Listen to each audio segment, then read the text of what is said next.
Bueno, hoy voy a hablar sobre un tema de mucho interés, que es el riesgo ocupacional en medicina veterinaria.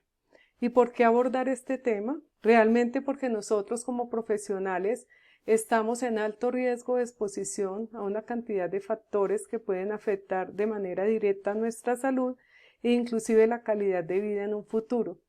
Y en especial, hablando del riesgo biológico, estamos expuestos a enfermedades zoonóticas y estas enfermedades zoonóticas, como ustedes ya saben, pueden tener unas implicaciones muy grandes en nuestra salud. También es un tema en el cual hay mucho subregistro. ¿Por qué? Porque no tenemos la cultura del reporte, ¿no es cierto?, de esos riesgos ocupacionales a los cuales nos vemos expuestos. Hay una escasa vigilancia porque a pesar de que existe normatividad en todo el mundo y en Colombia en especial sobre los riesgos profesionales, la vigilancia, ¿no es cierto?, a través de las administradoras de riesgos laborales pues es baja y por eso entonces no se conoce realmente el verdadero impacto que tienen este tipo de enfermedades en nuestra salud. Existe muy poco conocimiento sobre los riesgos, realmente no solamente en Colombia, sino en estudios realizados en médicos veterinarios de otros países, especialmente de Australia y de Inglaterra. Se puede observar que los profesionales tienen muy poco conocimiento sobre los riesgos que pueden adquirir en su práctica profesional. No existe una cultura del autocuidado. Esa parte del autocuidado son aspectos que todos los especialistas en este tema expresan que es algo que debemos fortalecer. Además, en el mundo, en la última década, se han presentado brotes de enfermedades zoonóticas, entre ellos el virus influenza, virus Hendra, el virus del Nilo Occidental o West Nile, el ébola, la pandemia del COVID-19, como ustedes ya saben, se ha considerado que los animales silvestres sean los reservorios de este virus. Y hay otras enfermedades como la rabia y la brucelosis que tienen un componente y un impacto muy grande en la salud de los médicos veterinarios por el contacto estrecho que estamos con los animales y sus secreciones y fuentes de infección. Además, no existen políticas ni códigos estandarizados en medicina veterinaria zootecnia, ¿no es cierto?, que nos permitan que haya un seguimiento y que haya un proceso rutinario que nos permita conocer realmente cómo estamos abordando los temas desde nuestros trabajos. ¿Cómo vamos a abordar este tema? Vamos a dar primero pues el concepto general de lo que es el riesgo ocupacional, a definir los principales riesgos laborales, algo que tiene que ver con la percepción del riesgo, que es como una barrera que hay muchas veces para que nosotros abordemos de una manera positiva el riesgo ocupacional. Voy a hablar a lo largo del tema de algunos estudios que se han hecho y sus resultados y las medidas de intervención que son necesarias para fortalecer el conocimiento y el autocuidado durante nuestra práctica profesional. Con relación al riesgo ocupacional, se considera que es la probabilidad de que ocurra un evento en el ambiente laboral. Y existen diferentes riesgos. Están los físicos, los riesgos psicosociales que ahorita han cobrado mucho interés, especialmente relacionados con todos los problemas que tienen que ver pues con la depresión, con problemas de baja autoestima, con problemas de suicidio, que lo vamos a ver más adelante, los riesgos químicos, porque estamos nosotros en contacto también en muchas áreas de la práctica profesional, al contacto con medicamentos, ¿no es cierto?, con sustancias químicas que pueden afectar directamente nuestra salud, los riesgos biológicos que por supuesto son muy importantes y los ergonómicos o de postura. ¿Qué es un factor de riesgo físico? Entonces son los factores ambientales que son de naturaleza física que pueden afectar nuestra salud y el impacto que tienen depende de la intensidad, de la exposición y de la concentración de esos factores físicos en el ambiente laboral. ¿Cuáles son los más importantes? El ruido, que hay algunas áreas, trabajos en donde estamos expuestos al ruido, la iluminación inadecuada, las vibraciones, radiaciones, las presiones anormales y las condiciones termohigrométricas. En especial nosotros estamos expuestos a algunas de estos problemas. El factor de riesgo químico, que es uno también de bastante interés, son elementos y sustancias que al entrar en contacto con el organismo, bien sea por inhalación, por absorción cutánea o por ingestión, pues pueden provocar desde intoxicaciones, quemaduras, irritaciones, lesiones sistémicas, y que dependiendo de la concentración de esa sustancia y el tiempo de exposición, pues pueden tener un efecto adverso sobre la salud. Hay de diferente naturaleza: sólidos, líquidos, humos, gases y vapores. Está el factor de riesgo económico, ¿no es cierto?, que ya estudia lo que es el desempeño humano frente a algunas exigencias biomecánicas como la postura, la fuerza y el movimiento, que demandan algunos puestos de trabajo y que pueden pues afectar también nuestra salud. Está el riesgo biológico, por supuesto, que es la probabilidad de existencia de un daño potencial hacia las personas o los animales, producido pues por virus, bacterias, clamidias, hongos y otros organismos, ¿no es cierto? Y estos nos pueden causar infecciones, alergias, parasitosis y reacciones tóxicas. Y por supuesto, en este aspecto están las zoonosis, que en el curso pues vamos a dar un énfasis en ellas, porque pues son los eventos que mayor impacto pueden tener en nuestra salud. En Colombia existe un sistema general de riesgos profesionales que está conformado por un conjunto de normas y procedimientos que tienen como objetivo prevenir, proteger y atender a los trabajadores de los efectos que pueden tener las enfermedades profesionales, los accidentes también que pueden ocurrir en el trabajo, y este sistema debe mantener la vigilancia para el estricto cumplimiento de esta normatividad en las diferentes empresas, o bien sea a nivel independiente si es que estamos ejerciendo. Y esta normatividad hace una diferenciación entre el concepto de enfermedad profesional y accidente de trabajo. ¿Qué es una enfermedad profesional? Es el daño que puede causar en la salud y que se va a adquirir por la exposición a uno o varios factores de riesgo que están en el ambiente laboral.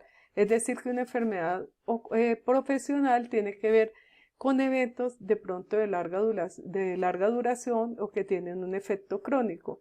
Mientras que el accidente de trabajo es un suceso repentino, ¿no es cierto?, que sobreviene por la causa o con ocasión del trabajo por el cual estamos siendo contratados o que ejercemos de manera privada o individual, y que puede producir daños, ¿no es cierto?, a la salud, una lesión orgánica, una perturbación funcional, una invalidez, inclusive la muerte.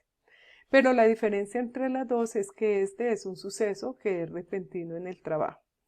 Y los riesgos se visualizan en tres aspectos: los que se pueden ocurrir cuando estamos cumpliendo nuestras labores cotidianas o esporádicas en la empresa.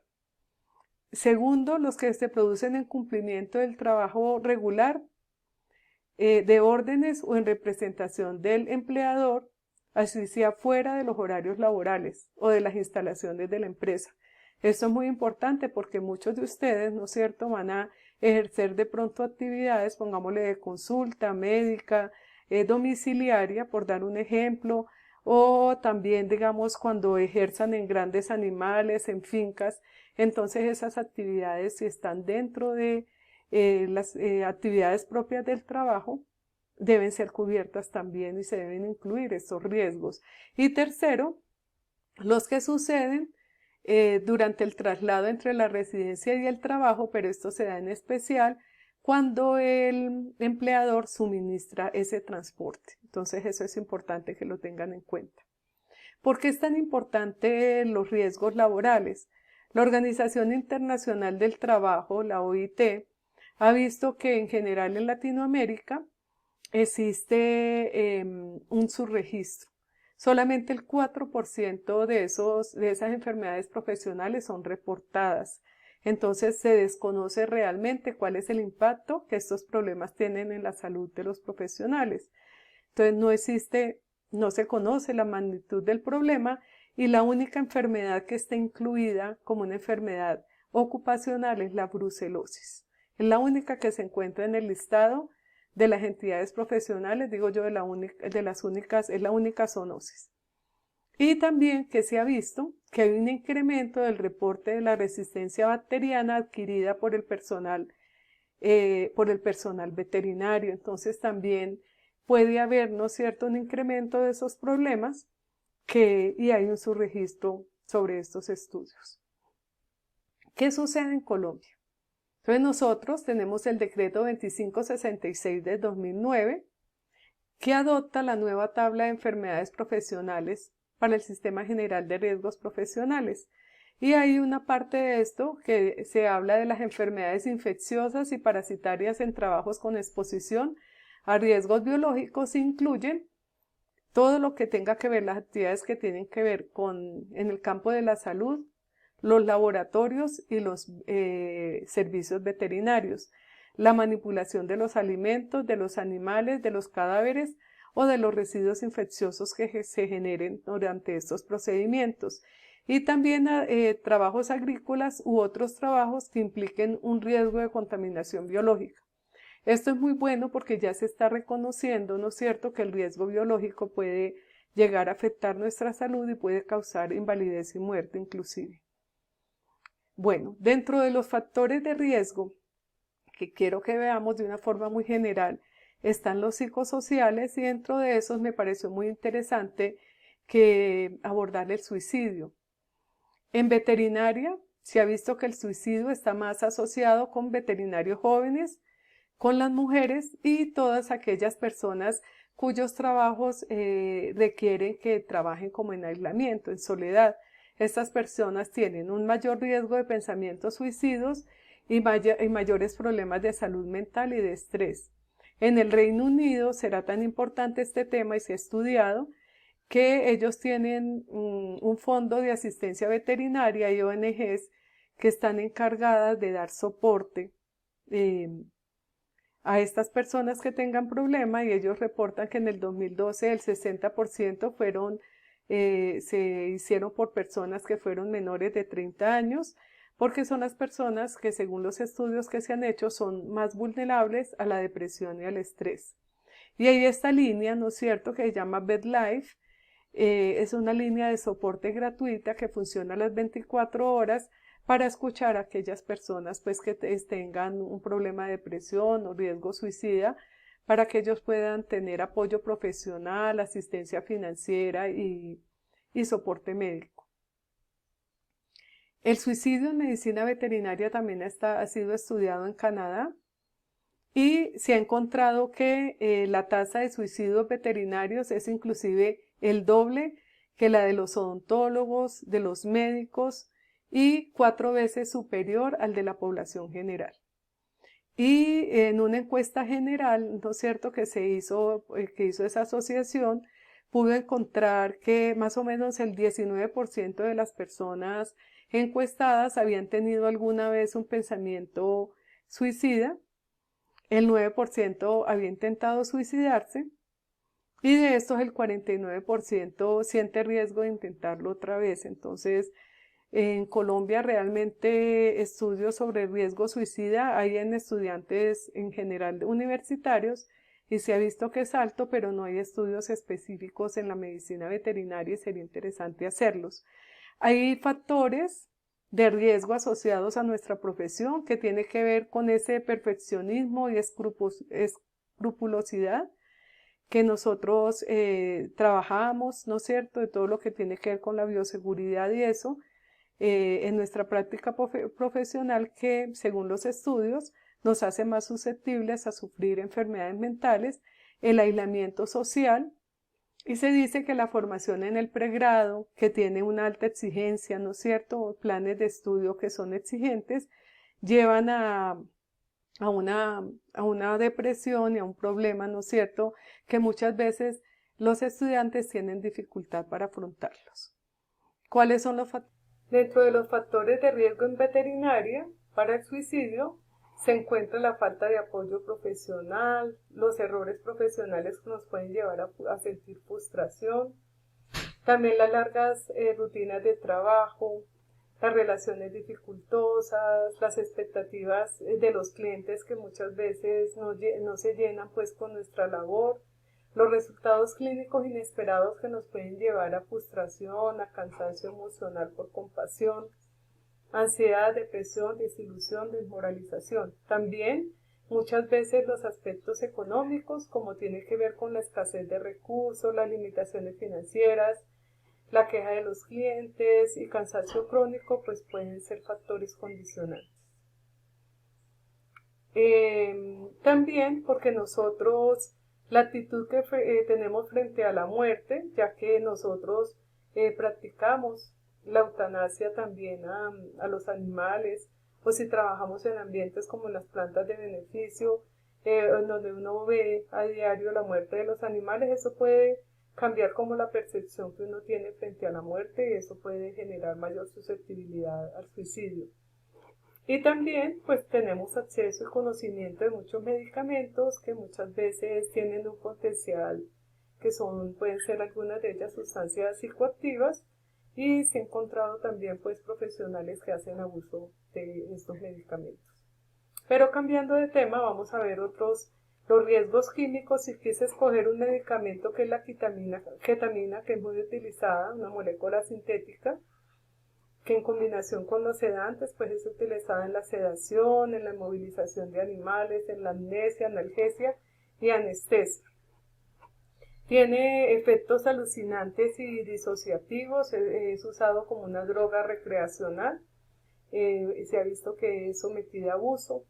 Puede absorberse por la piel, está con o sin lesiones y teniendo contacto directo con el medicamento o con los fluidos del animal como la orina, la sangre y los fluidos bucales. Entonces es muy importante que tengamos en cuenta porque puede generar factores adversos sistémicos, incoordinación, aumento de la presión arterial, confusión, cambios psiquiátricos y trastornos gastrointestinales. En un estudio que se hizo en Inglaterra, se hizo en médicos veterinarios que trabajaban en el área de cirugía y recién egresados. Se hizo inspección en el trabajo, se evaluó la historia clínica de estas personas durante 3 años, se hizo un examen clínico neurológico y cardiovascular y análisis toxicológico. Se tomaron muestras de cabello, de cabeza, púbico, torácico y axilar. Se hizo también mediante serología y se utilizó un kit para determinar el consumo abusivo y encontraron que todas las personas fueron positivas y encontraron inclusive colegas trabajando con este medicamento y que presentaban lesiones en piel, entonces con una muy baja percepción del riesgo.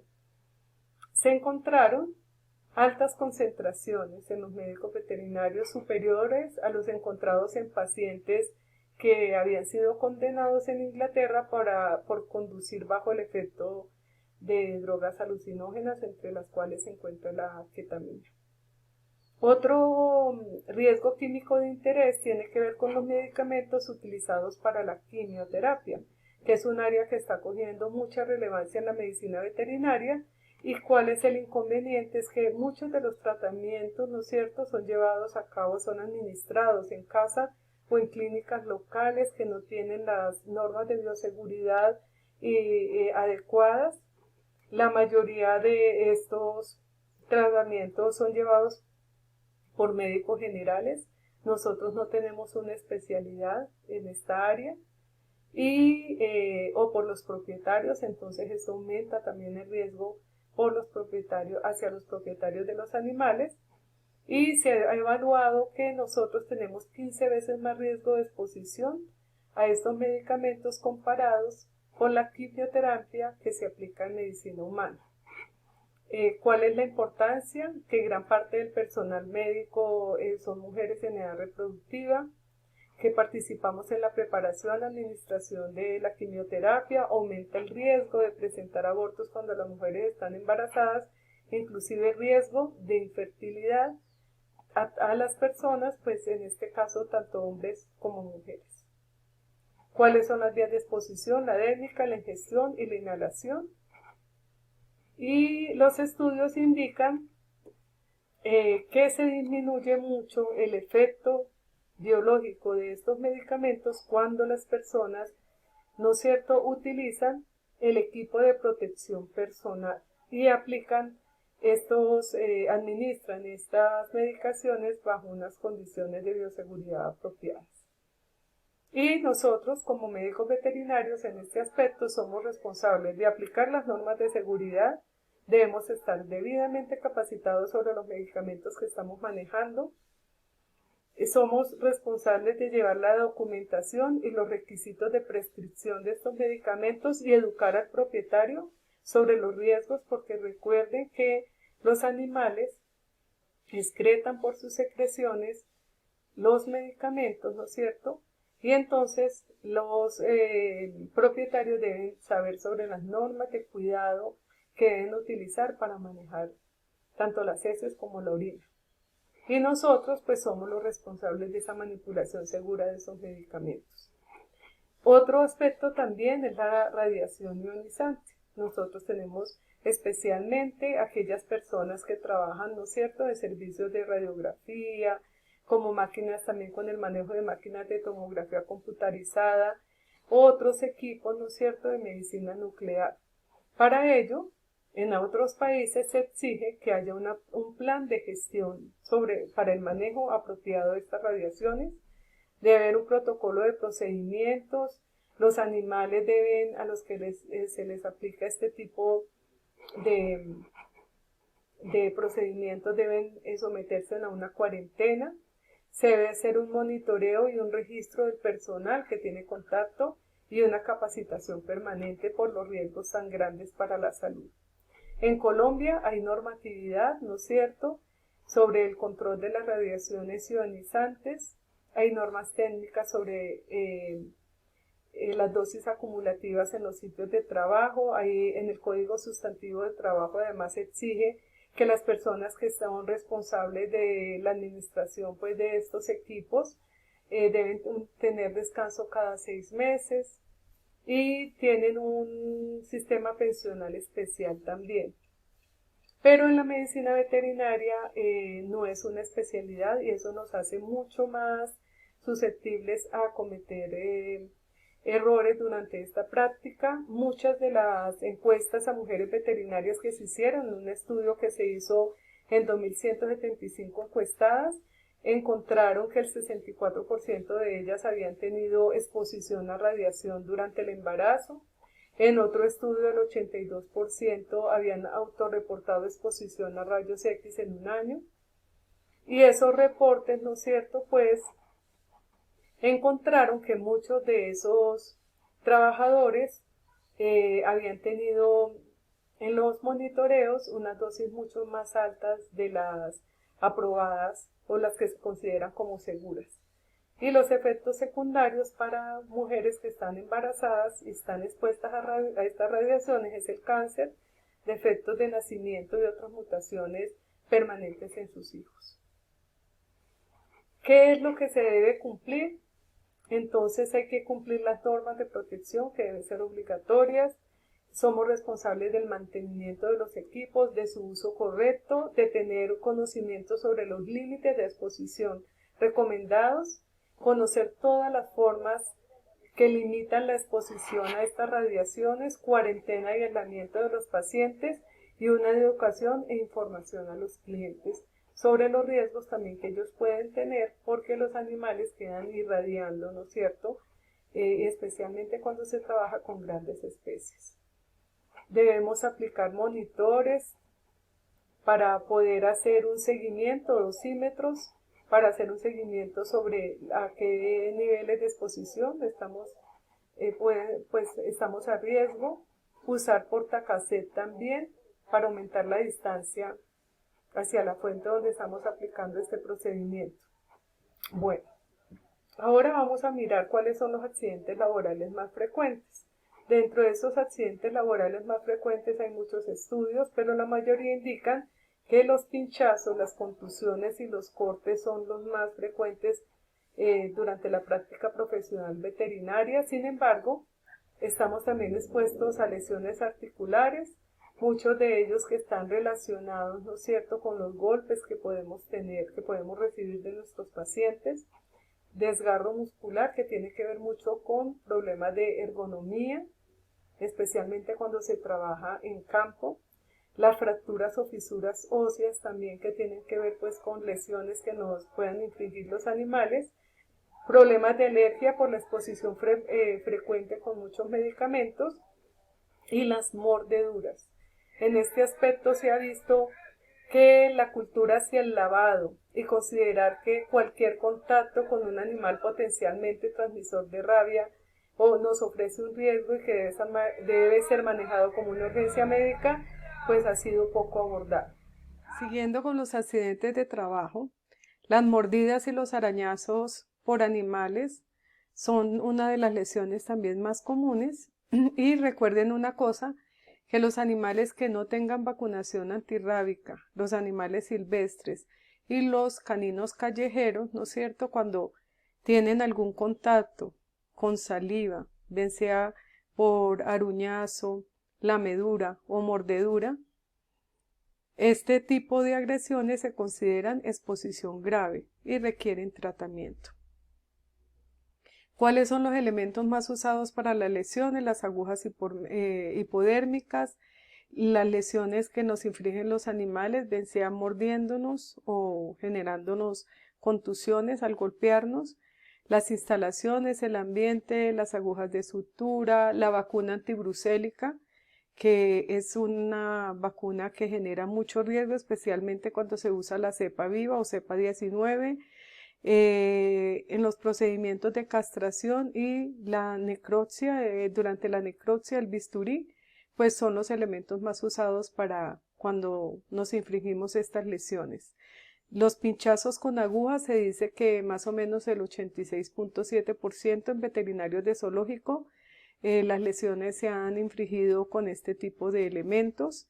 También durante la administración de vacunas, antibióticos, anestésicos y cuando se procede a hacer toma de muestras en los animales.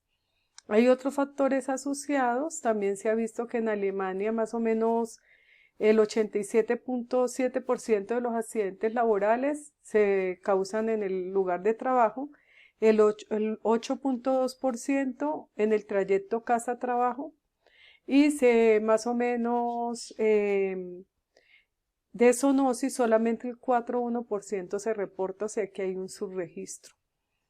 Vamos a hablar de un tema de mucho interés que es la percepción del riesgo. ¿Qué es la percepción del riesgo? Es como la forma en cómo nosotros asumimos, es la conducta que asumimos frente a un riesgo laboral que nosotros tengamos. Se ha visto que más o menos el 64.1% de los médicos veterinarios reportó una infección zoonótica durante la práctica profesional. En Estados Unidos el 28%, en Sudáfrica el 64%, en Australia el 4.5% y en Canadá el 47.2%. En estos países la incidencia de estas enfermedades se vería muy alta si la comparáramos con Colombia, pero es que allá hay un reporte y hay un trabajo y hay unos códigos laborales que exigen que los médicos veterinarios reporten esos accidentes. En nuestro caso, las administradoras de riesgos laborales también tienen unos protocolos de reporte, pero nosotros no tenemos esa cultura del autocuidado ni del reporte. ¿Qué pasa? Hay poca aplicación de las medidas de protección personal que hace que nos veamos expuestos no solamente a las lesiones con agujas hipodérmicas y demás, sino también con otro tipo de riesgos de tipo biológico, porque no usamos las medidas de protección personal adecuadas, no hay estándares nacionales de prevención y control de infecciones, no tenemos esquemas de acreditación de los hospitales o de los servicios médicos que tengan en cuenta esas medidas de bioseguridad que se implementen. Eso no es un factor de interés en la normatividad colombiana. y la efectividad de esas prácticas dependen de la aceptación de esos lineamientos, y entonces nosotros tenemos un desconocimiento de las enfermedades zoonóticas y de los factores de riesgo, y por eso pues se procura que en diferentes semestres se aborde estos conceptos de nuevo, ¿no es cierto? Porque son, digamos, debilidades que tenemos en nuestra formación. También depende mucho de la concepción y de la conciencia y de la percepción del riesgo. Muchas veces no somos conscientes de los riesgos ocupacionales y la percepción del riesgo que tenemos es hay veces muy baja, entonces por eso las medidas de bioseguridad no las aplicamos, falta mucho más educación sobre estos temas, por eso este tema lo incluimos en este semestre, ya que ustedes van a rotar, ¿no es cierto?, en el hospital veterinario y en diferentes fincas van a iniciar sus actividades prácticas y es muy importante que conozcan que tenemos unos riesgos laborales que son muy importantes. Y también hay un aspecto, es que hay una habituación, nos vamos habituando, nos vamos normalizando, el riesgo se vuelve tan habitual que nosotros ya no somos capaces de distinguir que estamos ante una actividad que nos puede generar una lesión o puede afectar nuestra salud. Esa habituación o normalización del riesgo es imperceptible, muchas veces la que tiene que ver con la infección zoonótica, porque nosotros le restamos importancia por la invisibilidad de la enfermedad. ¿Por qué? Porque no vemos los microorganismos, entonces se nos olvida, ¿no es cierto?, que un animal que aparentemente está sano, realmente por medio de sus secreciones puede generarnos un problema de salud. Entonces eso hace que muchas veces nosotros no veamos esos problemas. También la falta de asociación entre la exposición y el efecto, y eso sucede en especial con las enfermedades de tipo crónico, que muchas veces uno se infecta y tiempo después pasan enfermedades como la tuberculosis y la brucelosis, que tiempo después, ¿no es cierto?, es que se van a aparecer las lesiones o los problemas de salud asociados, y entonces no hay como esa asociación. Nosotros muchas veces no percibimos eso. Falta la asociación entre un comportamiento laboral inadecuado y su efecto, y entonces eso hace que tengamos mayor riesgo de enfermarnos. También se ha visto que los países que son libres de algunas enfermedades subestiman el riesgo. Uno de los ejemplos ha sido con la fiebre aftosa. Recuerden que nosotros más o menos hace 2 años tuvimos un problema de un nuevo brote porque las medidas sanitarias, ¿no es cierto?, se desconocieron, ingresaron animales desde Venezuela que venían infectados, y entonces el hecho de que se subestime el riesgo, no hubo un control suficiente, no hay una educación suficiente de las personas, y eso ha hecho que haya reintroducción de enfermedades. Lo mismo pasa con la rabia en Colombia. Se han disminuido las coberturas de vacunación canina porque como no se venían presentando tantos casos de rabia transmitida por caninos, ¿no es cierto? Entonces esto ha hecho que no veamos otros problemas potenciales que sí lo representan los animales silvestres, como la rabia silvestre transmitida pues por los murciélagos hematófagos, los zorros en Colombia y otras especies en el mundo. También esa habituación o normalización del riesgo es porque nosotros no percibimos que somos vulnerables. Y muchas veces uno piensa, hay un dicho que dice que el médico también se enferma y se muere. Nosotros pensamos que no. Y esa baja vulnerabilidad percibida hace que no nos motivemos a tener un comportamiento mucho más riguroso, más cuidadoso durante nuestra práctica profesional. También se ha evidenciado el poco uso de guantes con animales con sintomatología clínica o sin sintomatología. Y un ejemplo que tenemos acá de esa habituación o normalización del riesgo tiene que ver con enfermedades, ¿no es cierto? En este caso la pandemia del COVID-19, como las prácticas que manejan muchas personas, el contacto tan estrecho con animales silvestres y la falta y el poco uso en este caso también de las medidas de protección. Vemos que mucha gente cree que no va a enfermar, ¿no es cierto?, de que no es susceptible, y eso ha hecho que muchos casos que se presenten sean casos familiares, gente que se reúne, gente que no tiene un autocuidado. Entonces eso debemos controlarlo. También tiene que ver, el riesgo disminuye con la cultura del autocuidado organizacional. Si nosotros tenemos un hábito de autocuidado, si trabajamos en un sitio donde son rigurosos, nosotros vamos a tener una conducta también mucho más cuidadosa para evitar los riesgos de infección. Y eso se llama el modelo conductual racional, controlable y modificable, que nos lleva en que la medida en que el ambiente laboral sea más riguroso, nosotros vamos a tener comportamientos más positivos. Pero eso depende de factores psicológicos, sociales, culturales. También se supone que si hay un nivel sociocultural más alto, pues va a ser más fácil adoptar las medidas preventivas. También las experiencias pasadas. Entonces la experiencia previa de tratar con enfermedades zoonóticas u otros riesgos, pues va a influir mucho, ¿no es cierto? Es mucho más influyente que los conceptos teóricos. Entonces nosotros debemos tener en cuenta estos aspectos. También depende mucho de la relación entre el propietario y el médico veterinario. Si ese propietario es exigente, pongámosle en el caso de los grandes animales por su valor comercial, muchas veces se puede uno ver más abordado a tener más presión para cumplir con las normas de bioseguridad y va a disminuir el riesgo de transmisión de enfermedades tanto para los animales como para las personas que están a cargo de ellos. También se ha visto que los estudiantes en la práctica de los grandes animales se han hecho estudios en Estados Unidos y en Inglaterra y se ha encontrado de que hay una alta vulnerabilidad, a pesar que son estudiantes que supuestamente tienen los conceptos claros, pues porque están recién egresados, realmente se ha visto de que se nos olvida tener esas prácticas de autocuidado y de bioseguridad.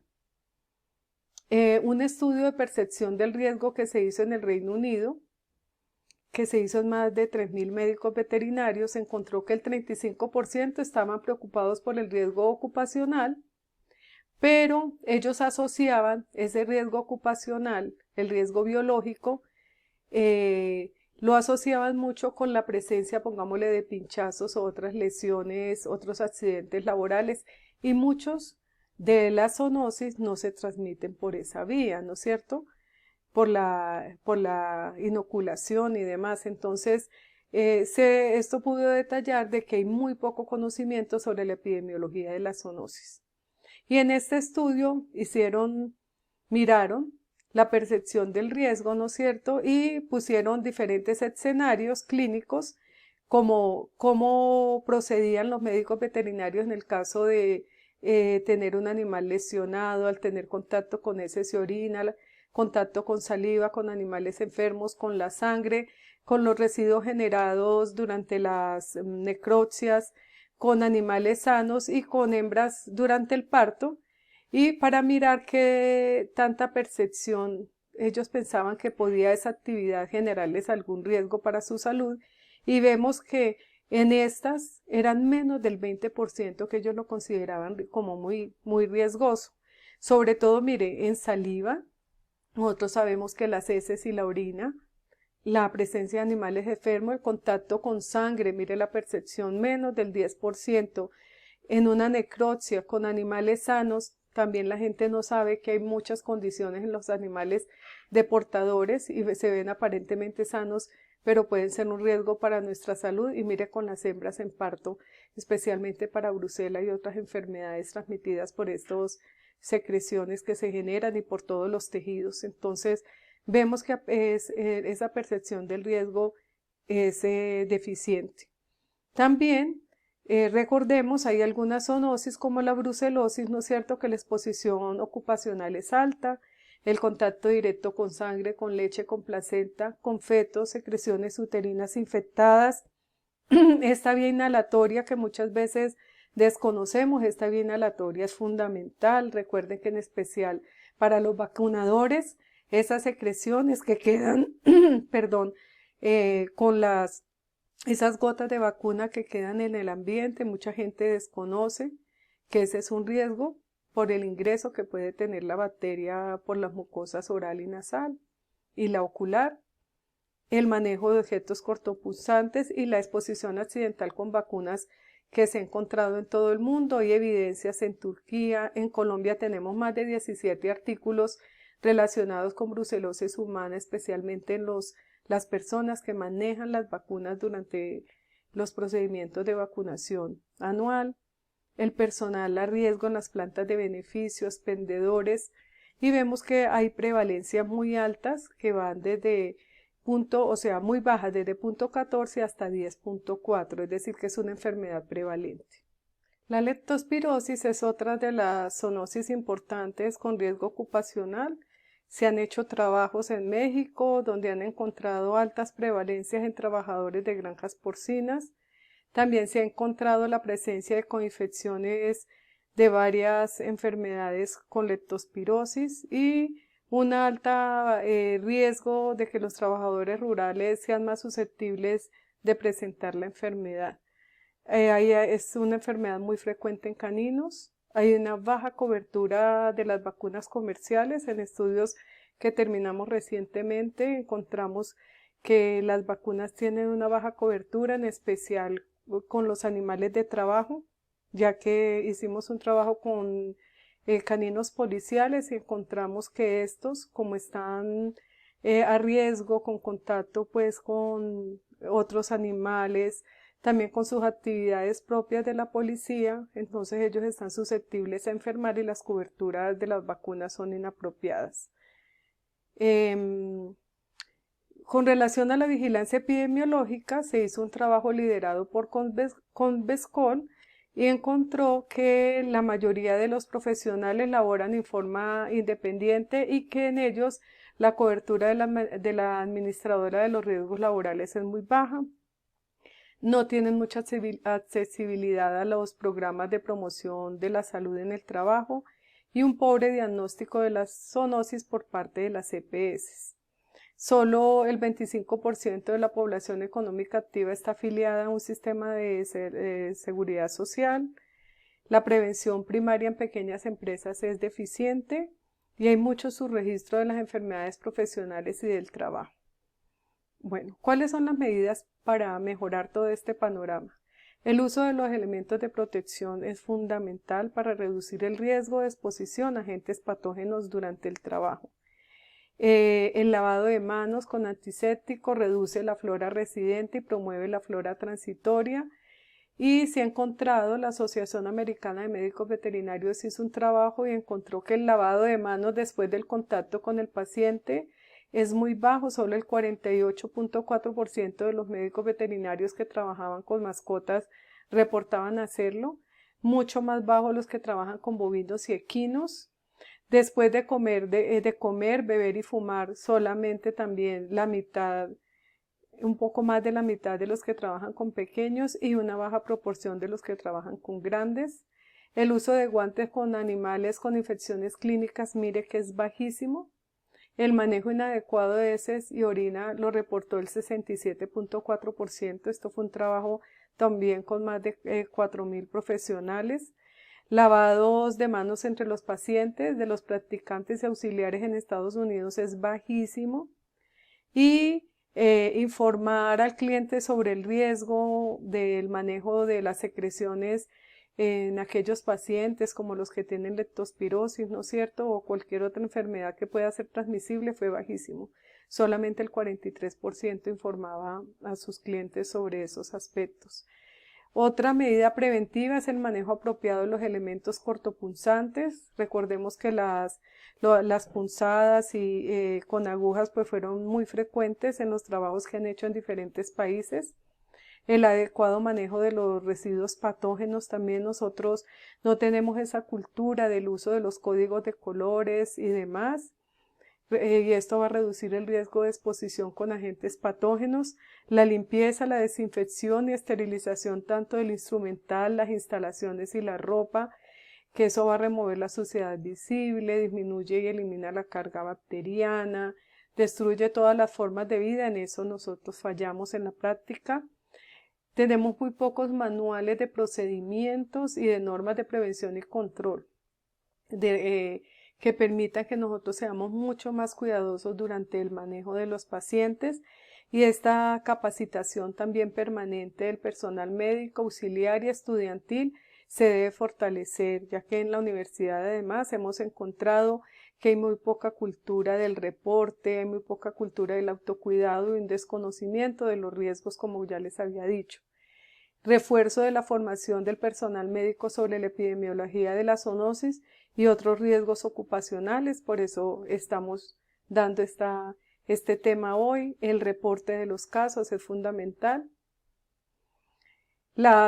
También que los laboratorios cuenten con los elementos de contención, ¿no es cierto? Las cabinas de seguridad, los gabinetes de flujo laminar, lavaojos, lluvia de emergencia, que haya una contención física en los laboratorios para que se disminuya la transmisión de agentes a través de aerosoles. En esta parte también nuestros laboratorios, muchos no cumplen con esas condiciones. También debemos tener un botiquín de primeros auxilios con desinfectantes y todos los elementos. Deben haber personas preparadas para poder usar todos estos elementos. Y haber un reporte sobre los accidentes.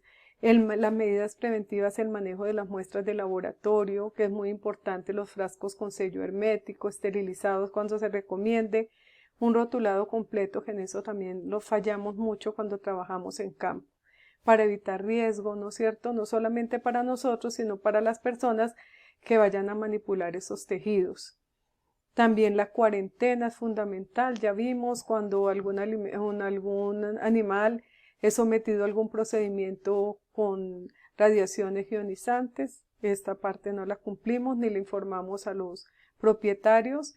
La segregación de los animales sospechosos, de tener cualquier enfermedad que pueda afectar la salud no solamente de los demás animales, sino del personal médico.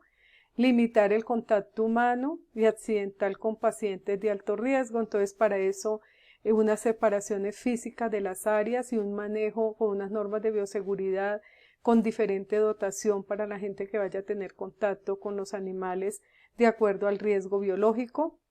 Optimizar la higiene del personal y del ambiente es fundamental. También debe haber una diferenciación de las áreas de consulta, donde se hace el examen y tratamiento de pacientes, las áreas de alojamiento de los pacientes es fundamental por especies, un área totalmente independiente de cirugía de anestesia, un área de aislamiento con unas normas de bioseguridad y un flujo durante el proceso para evitar que hayan esa contaminación de las áreas. Romper los ciclos de transmisión en caso de brotes es fundamental, con el monitoreo de la eliminación de los agentes en los pacientes, que haya un seguimiento permanente, y algo que nosotros no hacemos es hacer la evaluación de la contaminación del ambiente del hospital, de las áreas de trabajo, es fundamental. La vigilancia epidemiológica, ¿no es cierto? Donde haya un reporte, donde haya un seguimiento, donde nosotros tengamos por cultura estar mirando el reporte, cómo va la situación epidemiológica en los sitios donde trabajamos, en las ciudades, en las áreas, cómo es el comportamiento de las principales zoonosis, qué riesgo podemos tener, no solamente en la práctica de los pequeños, sino de los grandes animales, conocer esa prevalencia, ¿no es cierto? Estar muy actualizados sobre los nuevos hallazgos de la epidemiología de esa zoonosis, los cambios en los patrones de presentación y mantener actualizado y hacer un reporte adecuado a todo el personal que trabaje con nosotros. El registro detallado de la información de los pacientes, eso es fundamental, haciendo revisiones de las historias clínicas que se diligencian en el hospital. Hay mucha información missing, hay mucho registro de animales sin su información completa, y eso es fundamental, los datos diagnósticos para poder hacer un seguimiento, para que el hospital se convierta en una fuente pues, de información para la ciudad. Registrar los reportes de incidentes, también hay un bajo reporte. Deberíamos tener un programa de bioseguridad, no solamente en el hospital veterinario, sino también en aquellos sitios donde estemos trabajando. Los resúmenes del sistema de vigilancia epidemiológica sobre cómo es la contaminación de las superficies, de las instalaciones, de las áreas de trabajo. Esto es fundamental para romper los ciclos de transmisión. Debe existir también en los lugares donde ustedes vayan a trabajar, y estoy hablando en especial en pequeños animales, un comité de bioseguridad que debe estar compuesto pues por las personas que están a cargo de cada una de las secciones del hospital y quienes son responsables de revisar de manera permanente esas actividades de bioseguridad. Entonces debe haber un registro, unas medidas de prevención permanentes, una auditoría del cumplimiento de esas normas de bioseguridad. En este comité también las acciones correctivas deben ser discutidas de manera colectiva, entonces debemos trabajar mucho más en equipo para evitar esos riesgos. Y recordemos una cosa, que con la prevención de estos riesgos laborales, el que gana eres tú. Entonces esta clase, ese era el objetivo, ¿no es cierto?, de sensibilizarlos sobre los riesgos que nosotros tenemos durante nuestra práctica profesional. Y por eso vamos a profundizar en algunas zoonosis para poder conocer un poco más o recordar esas medidas de bioseguridad que debemos cumplir en nuestro ejercicio profesional.